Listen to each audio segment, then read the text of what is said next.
here. I'm so excited that you're all here today. Welcome to our webinar on optimizing your LinkedIn profile.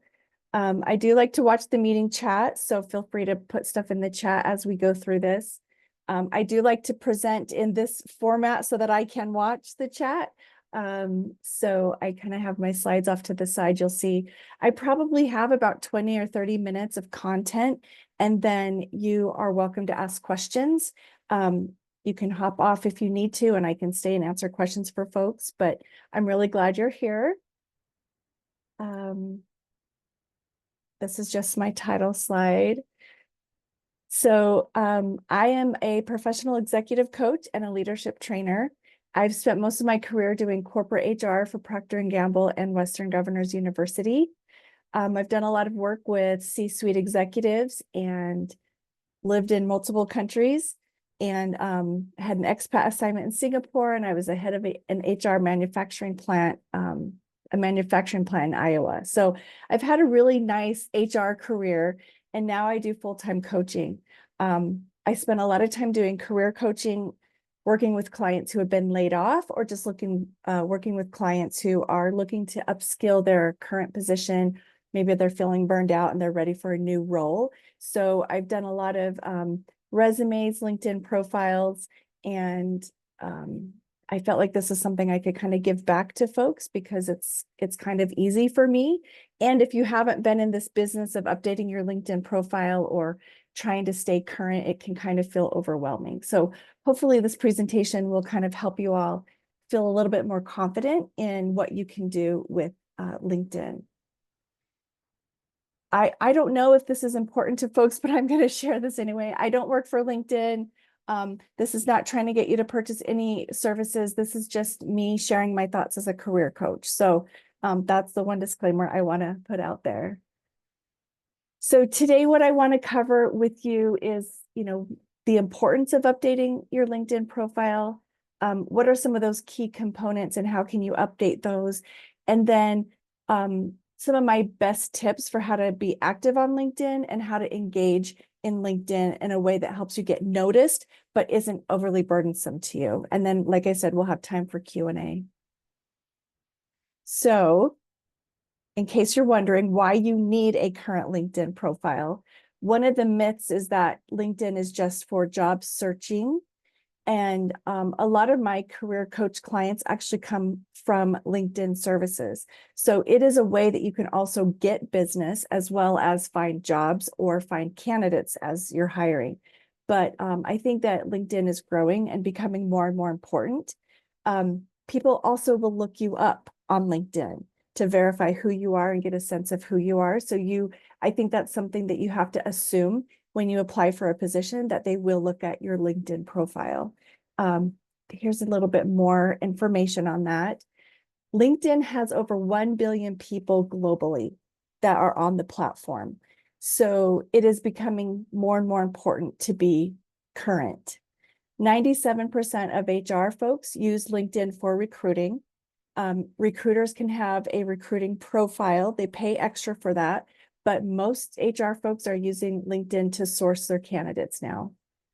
And 80% of B2B marketers are using LinkedIn for lead generation, such as what I do with one of my companies that I contract with. So it's not just for job seekers, it's growing in its impact and scope. So some people don't even have a LinkedIn profile, or else it's outdated. Especially if you are an older candidate, it is really important to show that you are current, because it shows that you are modern, you're keeping up with the times, you have relevance. It shows that you have a growth mindset and that you are keeping up with the best practices. So if nothing else, having a current LinkedIn profile shows that you could add value immediately to an organization. And so I think that's important. Okay, so here are some key components and how you can update those areas, okay? So first of all, this is a really easy thing to do. You have to have a professional headshot for your LinkedIn profile. It really needs to be shoulders and up, good lighting, a clear picture. A lot of people look at LinkedIn on their phone And if you have a group photo, they don't know which one is you. If you have multiple people, that's just one of the kind of watch outs. If you don't have a professional headshot and you want one, you don't need to spend a bunch of money and have a photographer do it. There are really good AI generated headshots. The one I use and I use with my clients is headshotpro.com. You upload some pictures of yourself, you take some selfies, and for about $30, you get 50 headshots. So sometimes some of my LinkedIn posts are with this Headshot Pro, and my kids will tell me, Mom, that looks like an AI headshot, and then I feel bad. But in general, it looks more professional than what I could do from a selfie. There are varying thoughts on this. Some people on LinkedIn say that you should not do it because then if they meet you in person, it'll look like a different, but you're able to select which headshots you use. So that is the first thing that I think would be an easy low-hanging fruit for you all, is make sure that you have a professional headshot that is good lighting, shoulders and up, and it's very clear who you are. And there's lots of options if you need to get one. The second piece on your LinkedIn profile is the banner picture, which is that kind of rectangle shape behind your profile picture. And so there's two options, I believe, with the LinkedIn banner. Either you can do a city, kind of a city skyline type picture, or you can do a nature photo. Some people will go on Canva and create like Tennille Taylor, leadership coach. You can do something like that, but sometimes unless you're really good at it, it's hard to make it look professional. So a lot of my clients, I will use the city that they are living in and just go to Google and search LinkedIn banner photo free, make sure it's not licensable, and then you just download it. LinkedIn has a way that you can change like the color tone a little bit. It's not the best, but you can slightly change the tone. But the nature photos and city photos to me look the most professional. So just make sure that you've got a nice photo behind your profile photo. They've recently changed the LinkedIn algorithm. So when you look at your LinkedIn profile on your phone, your profile pic is still to the left, like it is on a desktop computer. So that's a slight change because some people were making sure that there was nothing in the middle of their banner, but you can. So make sure it looks good on the desktop, make sure it looks good on a phone, and that will make it, again, make you look current and relevant instead of just having the blank gray piece behind your photo. Let's see here. Okay. The other thing, this is called the LinkedIn headline, okay? The headline is right under your name on your profile picture. You actually have 3 lines there that you can put something as like a small intro for yourself. This 3 lines under your profile picture is prime real estate. It shows up when you make a comment on other people's posts. It'll show your name and it'll show the start of your headline. And I think that this is really important to be very crystal clear of who you are and what you're all about. So some people will just talk about their current company, HR business partner at Procter & Gamble. And I feel like you should put something that is more the essence of who you are as a human and what you're trying to do in your craft and in your work. So I like to use this for kind of a branding type of thing. And even this one, I know Justin commented that he updates LinkedIn all the time. I'm always adjusting my LinkedIn profile, like all the time. So even today, what I have on my LinkedIn profile is slightly different from when I created this deck a few weeks ago. But either way, I like to have something that's really nice and clean there. You can use all 3 lines, but it can look a little bit wordy. So I recommend probably just use 2 out of the 3 lines. And also for those of you who are in the Salt Lake area, so if you notice under my name, I put Salt Lake City metropolitan area. Even though I technically live in South Jordan, Utah, I want my scope and my base to be a little bit wider. So I put the Salt Lake City metropolitan area. So that's just a tip. If you live in a small city, I would use kind of the closest bigger city that you are near, just to look a little bit more businessy. You don't have to, that's just my opinion. This is also my opinion on the open to work banner. With my clients, I do not use the open to work banner because there are enough people out there that this is a bit polarizing. Some of the feedback that folks have given on the open to work banner makes it sound like the person is coming from a place of desperation instead of a place of power. And so there are two options you can put on your profile if you are open to work. One is recruiters only, and one is all LinkedIn members. When I work with clients, I tell them to only click this one, recruiters only, because I don't like the green banner on the photo. And like I said, it can be a little bit polarizing for folks. One watch out is if you're currently at a company and you're looking for a new position, if you put recruiters only, if someone in your company has a recruiting profile, they will see that you're open to work. To me, that is a minimal risk because I think you should always be open to work and always open for new opportunities. I have had recruiters tell me they will not, reach out to you unless they see that you're open to work. So if you want to be contacted, I would make sure that this shows that you click this button, recruiters only, to show on the back end that you're open to work, but it is not public. So let me know if you have any questions on that, but I usually don't do the green open to work wreath on your photo. Okay, this is something that is so easy to change and a lot of people don't. Your LinkedIn URL. LinkedIn was automatically creating URLs that would say like Tenille Taylor 1234789. And you can get rid of those numbers at the end of your name. It's very easy. You just go to your career, your LinkedIn profile. You click on this section right here that I've got in red. It says public profile and URL.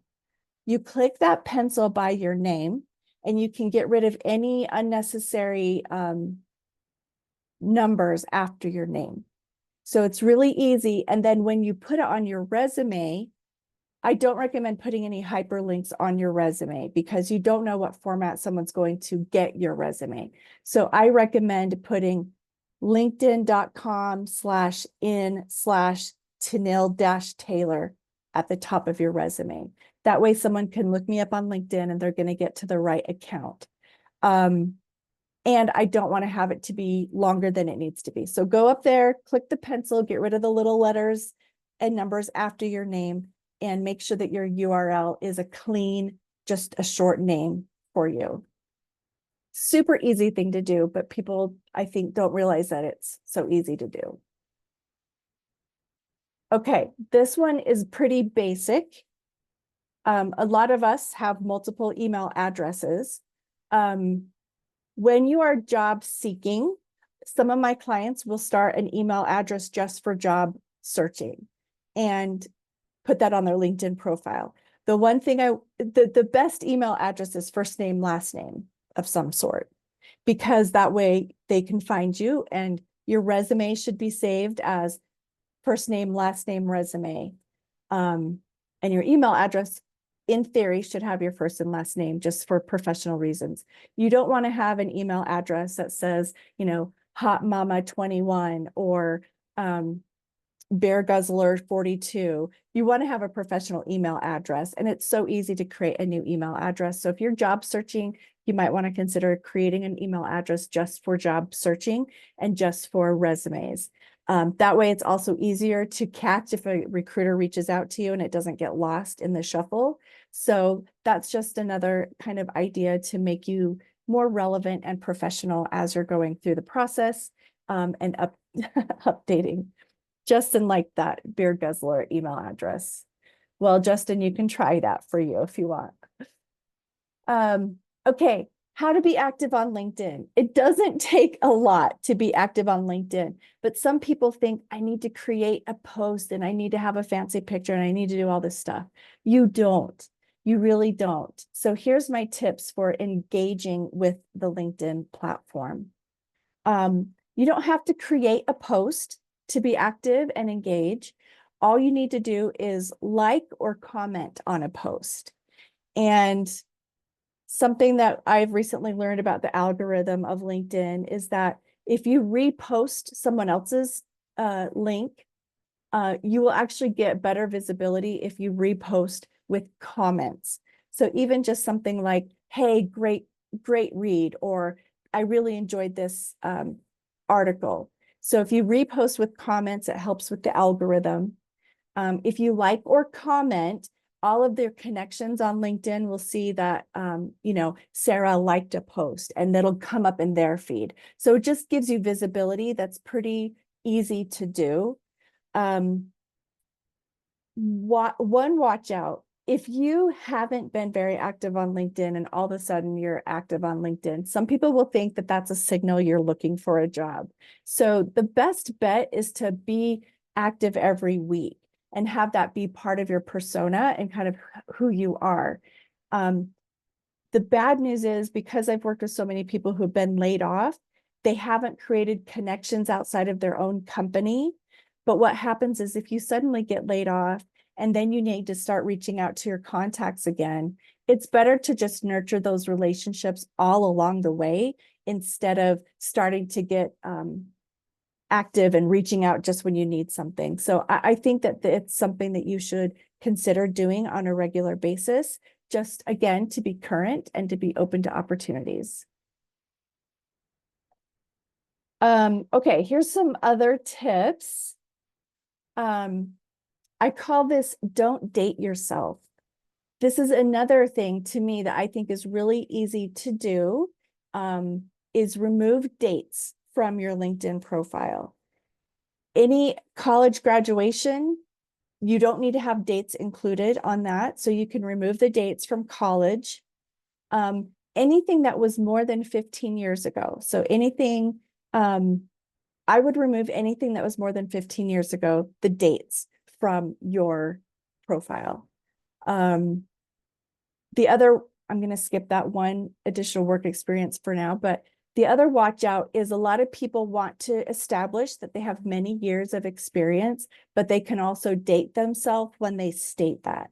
So someone that I worked with said, over 30 years experience doing such and such. I said, well, you just shared your name and your age, and that could be a negative. So instead you can say something like, I have deep expertise in such and such, or a deep mastery in such and such a field. So be careful not to give away too much information about your age. Oh, no. The question is, if you have your bachelor's degree more than 20 years ago, should you include it? Yes, you include it. You just don't put the years that you graduated or the years you attended. So you just state that you have a bachelor's degree and the university you earned it from, and you remove the dates from that part. The same with work experience. You can still include your work experience that was more than 15 years ago. You just don't need to have the dates of it. So what I do on a profile, and I can't remember if I have this on mine or not, but anything that's more than 15 years ago, I create a new job experience, a new work experience section, and I literally call it additional work experience. And then in the description of that, I just put the title and the company, and I list everything that was before 15 years. So if you have questions on that, I can answer that, but anything that's more than 15 years ago, you don't need a lot of detail and you don't need dates. But the easiest dates to remove are from your education. So this is a very, very common mistake, is to include a lot of dates. Okay. I think this is a life hack, and I really think more people should do it. If you don't have a personal website, use LinkedIn as a pseudo website. You can give people, I have several versions of business cards, but this is one of my versions of business card. And on the back, I have a QR code to my LinkedIn profile. The other thing, one of my clients wanted to start coaching and she didn't have a website yet. And so in her LinkedIn profile, we talked about, I'm a coach, here's my clients, here's how I work with them, here's how to schedule time with me. So we basically used her LinkedIn profile as a mini website while she was getting it going. So I really think that this is a very nice life hack, is kind of send people to your LinkedIn profile. If you want to do a website, but you haven't done it yet, you can put a lot of information in there that people can find you. It's a public domain, and you can really create the brand that you want people to know about you. So I personally think that's genius. And I've done that with some clients. Okay, my recommended next steps. Obviously, I really want you all to update your LinkedIn profile. Because we don't have that many folks on the call right now, I can say if you update your LinkedIn profile, send me a message on LinkedIn Messenger and just say, hey, Tanil, take a look at my profile. I'm happy to do that. If I were you, I would plan to get on LinkedIn at least once a week and like or comment on at least 3 posts. That's it. That's all you have to do to be active and engaged and current. And I also would invite at least 5 new contacts into your network each week. You need to be constantly building up your network and the people that you know. And anytime that there's a common connection or people you may know, I send them an invite because I want to have as many contacts and as many people on my LinkedIn contacts as possible. So I'm constantly inviting people and trying to connect with folks on LinkedIn. So that's my recommendation on that. So if you don't already connect with me on LinkedIn, please connect with me on LinkedIn. I do stuff on all social media. So if that's of interest to you, go to my website and you can connect with me on Instagram and TikTok and Facebook. If this is helpful, tell your friends. I'm happy to be a resource to folks. I do one-on-one coaching, but that's only for folks that need that. But for sure, please connect with me on LinkedIn.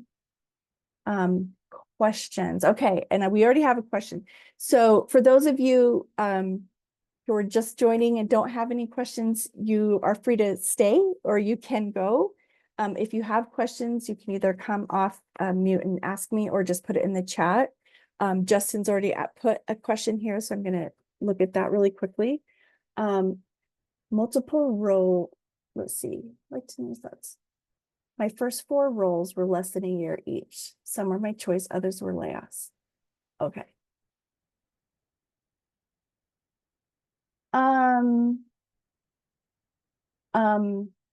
Okay, so Justin, you're asking that some of your assignments were pretty short. You have them grouped together now. Is that how it should be? I do have some clients who, for instance, they had like a 4-month assignment and they hated it and they actually didn't even want it on their LinkedIn profile or on their resume. You can skip certain assignments or certain work things if you want, as long as you are able to tell the story or create the narrative in a helpful way. And that's one of the other big mistakes I think that people make on their resume and LinkedIn profile is they don't have their narrative figured out.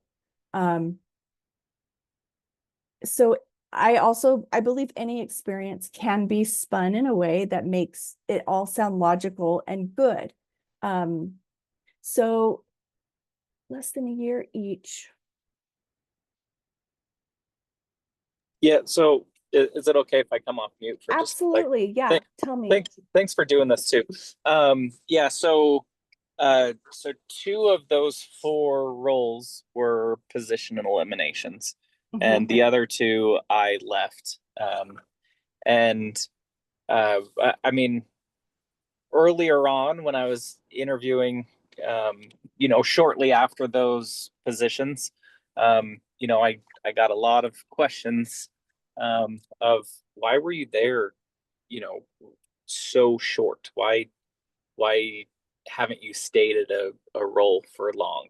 And Mhm. for me, it was, well, two of them were layoffs, and one was an absolute terrible manager that I had, and the other, it was really far away from family, and we wanted to move, closer to family. So anyway, I've gone back and forth with hearing no, keep them separate, and the companies.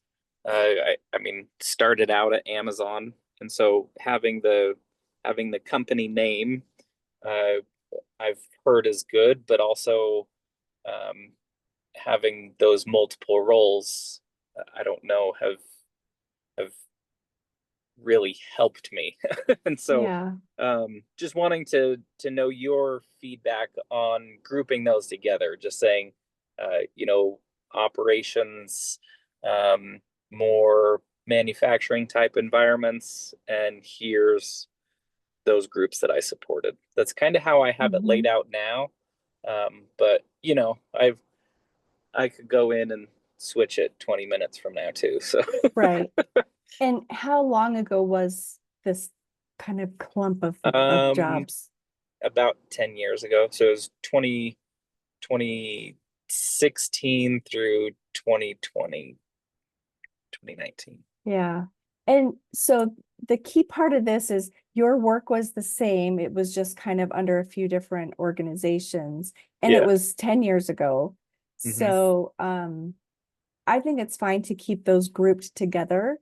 Okay. Um, and if someone really digs in and wants to know, specifically this, and this, um, I would probably lead out with, well, you want to keep Amazon on there for sure, but the other ones, you really don't have to keep, you don't have to call them out specifically if you don't want to.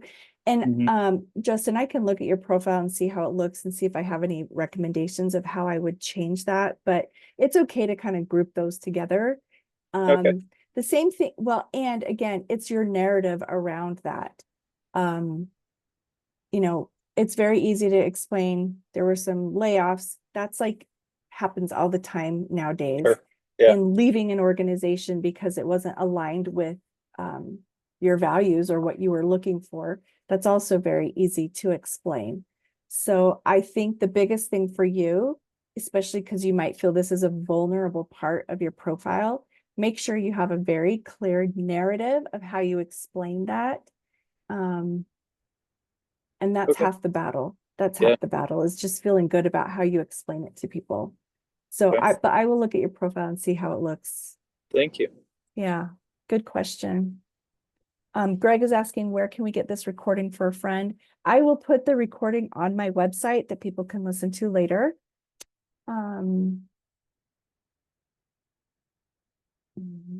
Gisela is saying, I have a full-time job and would start offering services. How should I reflect both activities in my profile? Okay, so if you have a full-time job and you want to kind of start a side hustle, one of the watch outs with that is you want to make sure that it's not going to put your current position at risk.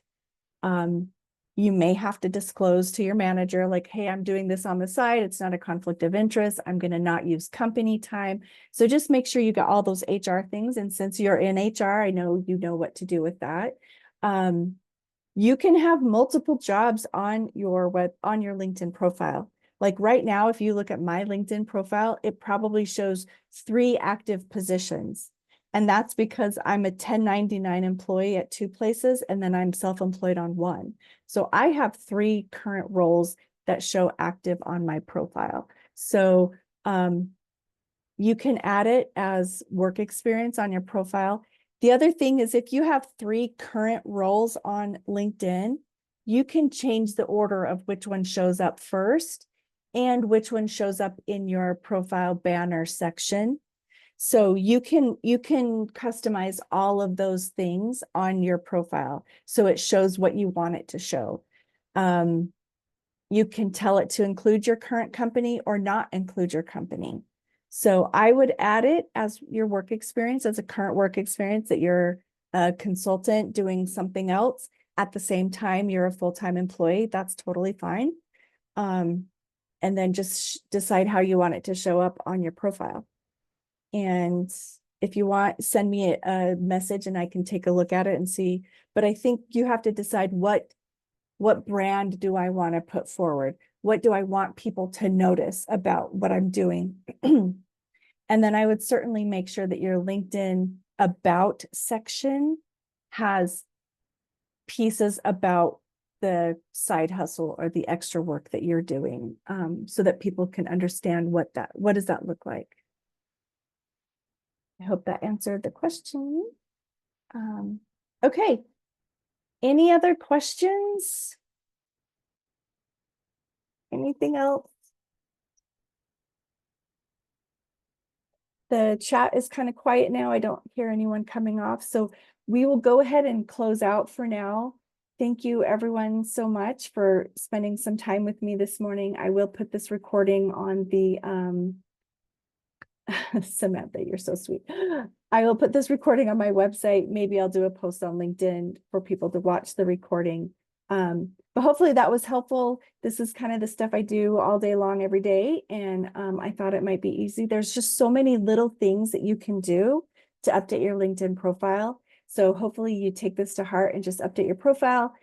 If you want other eyes on it, send me a message and I'm happy to take a look. So everybody have a great day and thank you so much for being here. Thank you.